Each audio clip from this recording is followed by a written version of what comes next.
नमस्कार दोस्तों, स्वागत है आपका सरल संस्कृत सुगम संस्कृत में। और मैं हूँ प्रतिभा दीक्षित।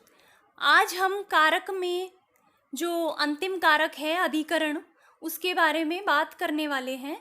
अभी तक हम बाकी जितने भी कारक हैं 5 कारकों के बारे में हम पढ़ चुके हैं। कर्ता, कर्म, करण, संप्रदान, अपादान। इसके अतिरिक्त हम षष्ठी विभक्ति के विषय में भी पढ़ चुके हैं, जहाँ जो संबंध के लिए जो षष्ठी विभक्ति होती है उसका भी हम अध्ययन कर चुके हैं। तो आज हम बात करेंगे अधिकरण कारक के विषय में।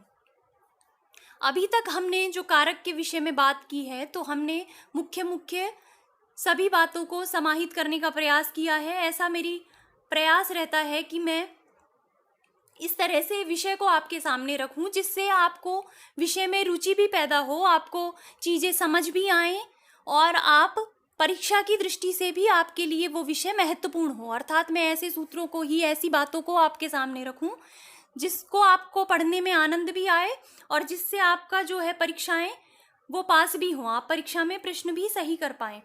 तो इसी में अब आगे बात करते हैं अधिकरण कारक के बारे में। तो कारक, जैसा कि मैं पहले भी बता चुकी हूँ और बार बार मैं कहती हूँ कि कारक प्रकरण जो है बहुत ही महत्वपूर्ण है। अगर आप इसको सही से समझेंगे तो आप कई तरह से प्रश्न परीक्षा में सही कर पाएंगे। तो आइए बात करते हैं अधिकरण कारक के बारे में। अधिकरण कारक से भी प्रश्न जो है परीक्षाओं में पूछे जाते हैं। तो यहाँ पर सप्तमी विभक्ति का प्रयोग होता है। ये कहते हैं सप्तमी अधिकरणे च, अर्थात अधिकरण कारक में सप्तमी विभक्ति होती है। और यहाँ पर सूत्र में ये जो च है, च पद जो है ये, इसका तात्पर्य है कि यहाँ पर अधिकरण के अतिरिक्त अधिकरण कारक में सप्तमी होती है। और च का तात्पर्य है कि अधिकरण के अतिरिक्त जो दूर और समीपवाची शब्द हैं उनमें भी सप्तमी विभक्ति हो जाती है। तो इस सूत्र से हमको दो बातें पता चलती हैं। पहला ये है कि अधिकरण कारक में सप्तमी विभक्ति होती है, और दूसरी बात ये है उसके अतिरिक्त जो दूर और समीपवाची शब्द हैं उनमें सप्तमी विभक्ति होती है। तो अब अधिकरण क्या है उसके बारे में बात करते हैं कि आधारो अधिकरणम, अर्थात क्रिया का जो आधार होता है, जिस आधार पर क्रिया होती है उस आधार को अधिकरण कहा जाता है। ये जो आधार है वो साक्षात नहीं होकर कर्म का या कर्ता के द्वारा आधार होता है। ये हुई है एक बात कि जो क्रिया का जो आधार है वो साक्षात क्रिया का आधार ना होके कर्ता या कर्म के द्वारा होता है। तो ये जो आधार यहाँ पर बताया गया है, ये आधार 3 प्रकार का होता है। ये भी इम्पोर्टेंट विषय है, यहाँ से भी प्रश्न पूछे गए हैं परीक्षाओं में, आरपीएससी फर्स्ट ग्रेड में। इसके अतिरिक्त और भी कई परीक्षाओं में, नेट की परीक्षा में भी यहाँ से प्रश्न पूछे जाते हैं। तो यहाँ से आधार जो है, यहाँ से प्रश्न पूछे जाते हैं कि आधार के प्रकार के विषय में या फिर उदाहरण देकर इसमें कौन सा आधार है, इस तरह से प्रश्न पूछे जाते हैं। तो बात करते हैं, आधार जो हैं वो 3 प्रकार के होते हैं। 3 प्रकार के आधार यहाँ पर माने गए हैं। कौन कौन से? औपश्लेषिक आधार, वैषयिक आधार और अभिव्यापक आधार। अब औपश्लेषिक आधार क्या होता है? जहाँ पर आधार और जो आधेय है, जो आधारित है आधार पर, ऐसा वो आधेय, तो जहाँ पर आधार और आधेय का भौतिक जुड़ाव दिखाई दे, उनका भौतिक जो जुड़ाव है वो दिखाई दे आधार और आधेय का, तो वहाँ पर होता है औपश्लेषिक आधार। जैसे कटे आस्ते, सह कटे आस्ते, वो चटाई पर बैठता है। तो बैठने की जो ये क्रिया है उसमें जो आधार है, कौन है आधार? कट, चटाई, और बैठता कौन है? कर्ता। तो इन दोनों का इस क्रिया में, इस आधार में भौतिक जुड़ाव होता है। तो ये जो आधार होता है वो होता है औपश्लेषिक आधार। उसी प्रकार आसंद्याम आस्ते, अर्थात कुर्सी पर बैठता है। तो ये जो आधार और आधेय है इनका भौतिक जुड़ाव होता है। जब वो कुर्सी पर बैठता है कोई कर्ता, कोई व्यक्ति, तो वो कुर्सी से उसका भौतिक जुड़ाव होता है, वो वहाँ पर स्पर्श करता है कुर्सी को। तो यहाँ पर जो आधार होता है वो कहलाता है औपश्लेषिक आधार। दूसरा जो आधार होता है वो होता है वैषयिक आधार, अर्थात विषय संबंधी जो आधार है उस आधार को वैषयिक आधार कहते हैं। जैसे मोक्षे इच्छा अस्ति, मोक्ष के विषय में इच्छा है, तो यहाँ पर जो आधार है वो विषय संबंधी आधार है। किसके विषय में इच्छा करता है? मोक्ष के विषय में। तो यहाँ पर आधार हो गया वैषयिक आधार। उसी प्रकार दर्शने इच्छा अस्ति, अर्थात दर्शन के विषय में इच्छा है उसकी, दर्शन के विषय को वो जानना चाहता है। तो यहाँ पर जो क्रिया का जो आधार है, ये जो इच्छा का आधार है वो है वैषयिक आधार। इसी प्रकार पाके इच्छा अस्ति, पाक क्रिया में भोजन पकाने में उसकी इच्छा है। तो किस विषय में इच्छा है? पाक विषय में। तो जहाँ पर विषय संबंधी आधार हो वो होता है वैषयिक आधार। उसके बाद तीसरे प्रकार का यहाँ पर आधार आता है वो है अभिव्यापक आधार, जहाँ पर आधेय का आधार के साथ फैलाव या विस्तार हो, आधेय जो है आधार में व्याप्त रहता है, तो वो होता है अभिव्यापक आधार।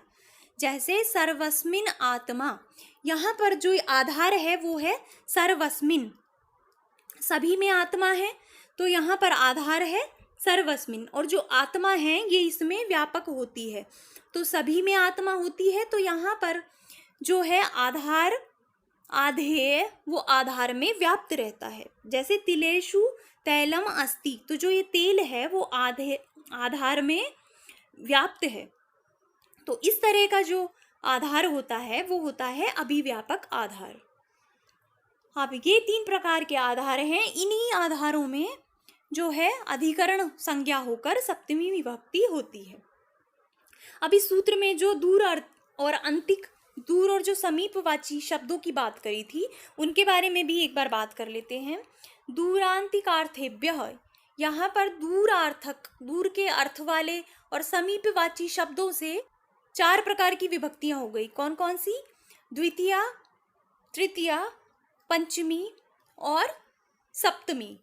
जो दूर और अंतिक शब्द हैं उनमें द्वितीया, तृतीया, पंचमी और सप्तमी ये चार विभक्तियां होती हैं। इसके बाद यहाँ पर एक प्रमुख वार्तिक आता है जिसमें से प्रश्न परीक्षाओं में पूछे गए हैं। सीधा का सीधा ये वाक्य कई बार परीक्षाओं में आया है और आगे भी आने की संभावना है, तो आप इसको अच्छे से समझिए।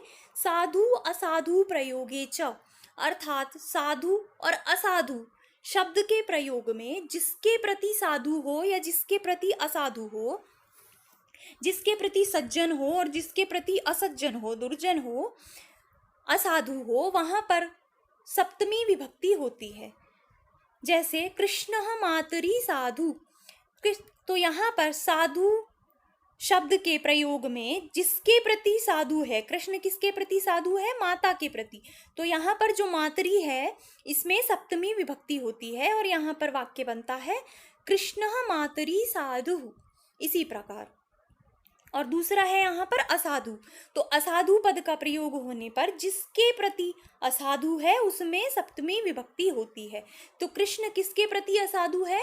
मामा के प्रति। तो यहाँ पर वाक्य बनता है सप्तमी में कृष्ण मातुले असाधु। इस प्रकार दूसरा यहाँ पर एक और सूत्र आता है जो आप जिसको वेरी मोस्ट में रख सकते हैं। यहाँ से भी बहुत बार प्रश्न पूछे गए हैं और सीधे प्रश्न, सीधे वाक्य यहाँ से आते हैं। वो है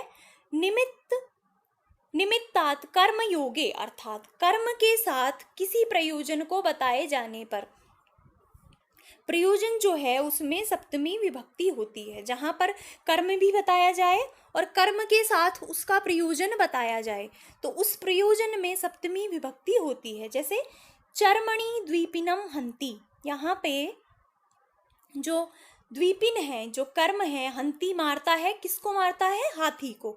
तो यहाँ पे कर्म के साथ उसका प्रयोजन निहित है। किस लिए मारता है?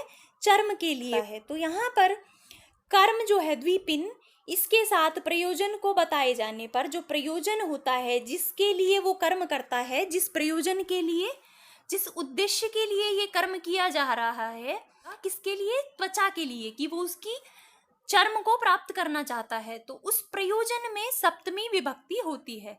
तो ये जो चर्मणी पद है इसमें सप्तमी होकर वाक्य बनता है चर्मणी द्वीपिनम हंति।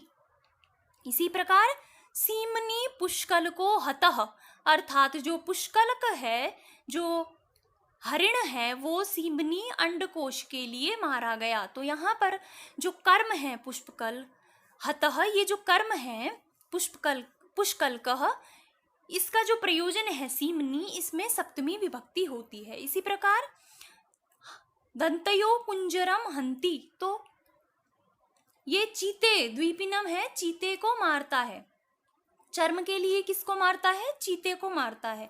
और दंतयोः कुंजरम हंति, दांत के लिए किसको मारता है? हाथी को मारता है। इसी प्रकार केशेषु चमरिम हंति, केश के लिए चमरी को मारता है। तो कर्म के साथ यहाँ पर जो प्रयोजन है केश, उस केश में सप्तमी विभक्ति होती है।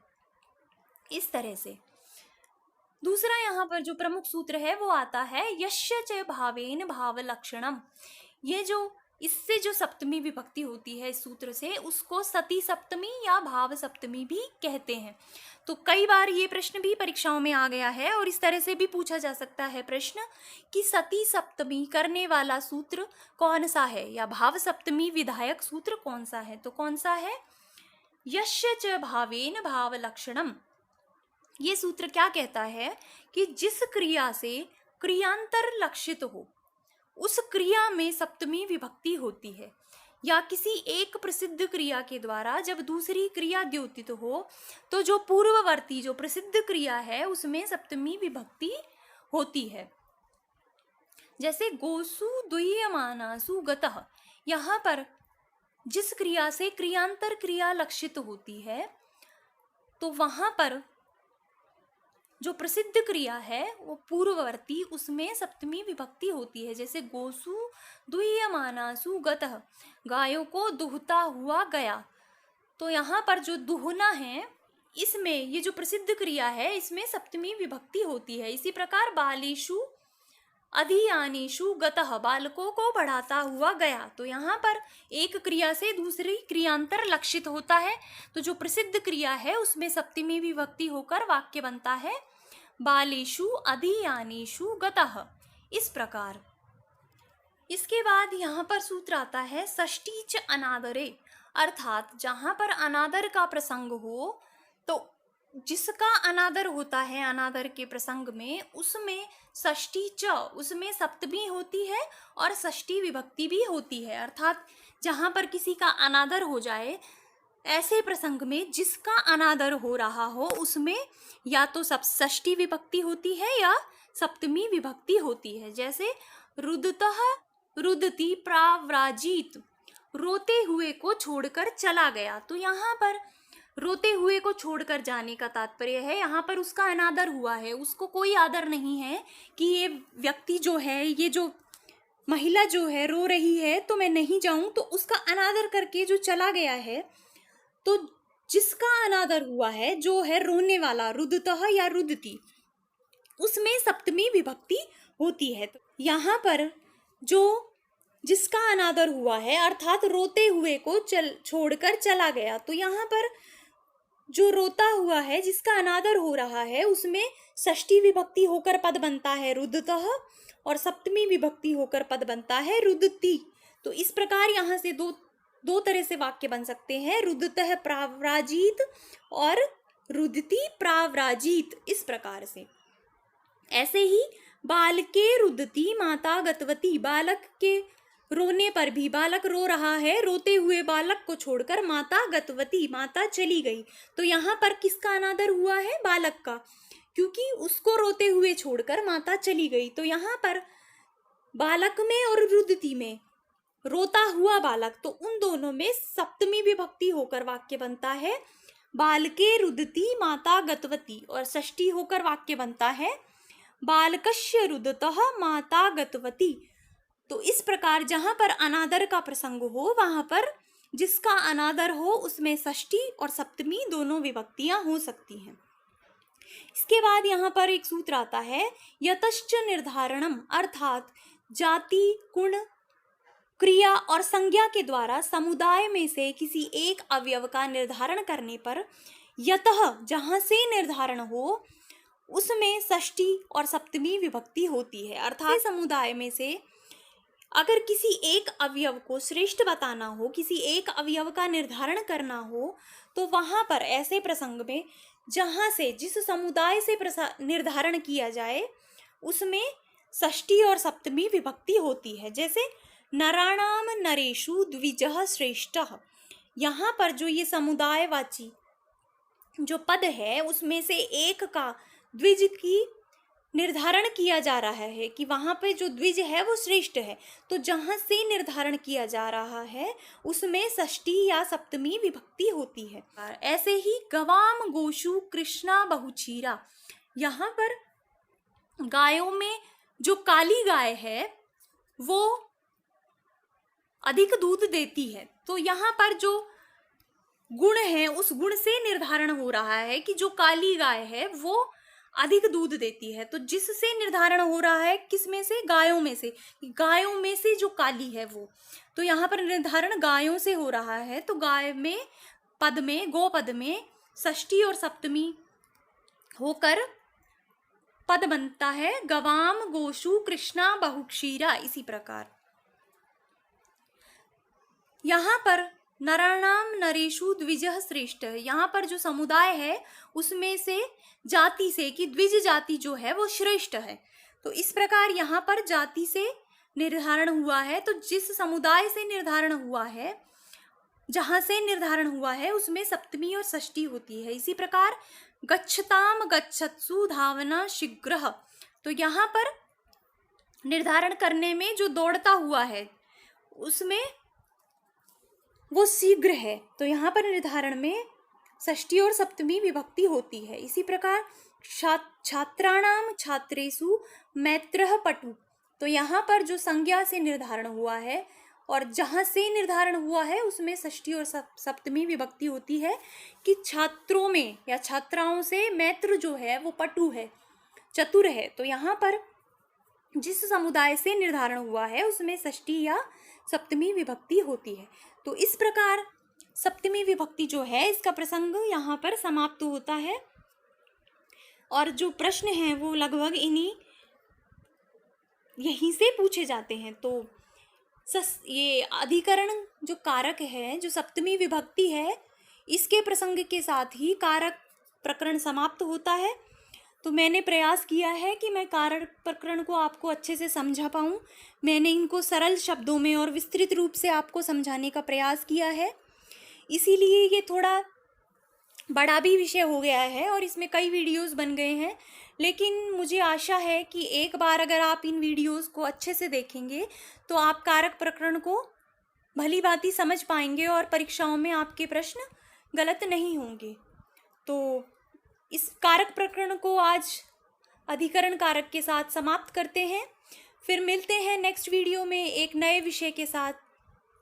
तब तक आप वीडियो को लाइक करते रहिए, चैनल को लाइक करते रहिए, अधिक से अधिक शेयर करते रहिए और सब्सक्राइब करिए चैनल को, जिससे आपको और आने वाले वीडियोस के नोटिफिकेशन मिल सके। तो मिलते हैं नेक्स्ट वीडियो में, तब तक के लिए धन्यवाद।